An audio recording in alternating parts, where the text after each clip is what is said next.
இந்த பாட்டம் பாடுகிற பாட்ட நினைச்சா பாசம் புரியலையா?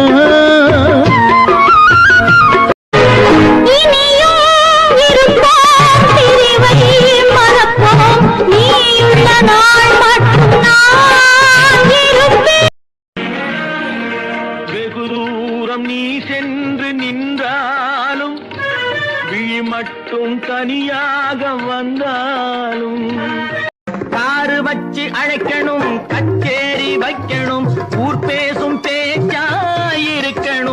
புதுமனையில் குடி வைப்பேன், முதல் இரவு முடிய விழித்திருப்பேன். கல்யாண சாப்பாடு என்ன என்ன என்னங்க சம்மந்தி, எப்போ நம்ம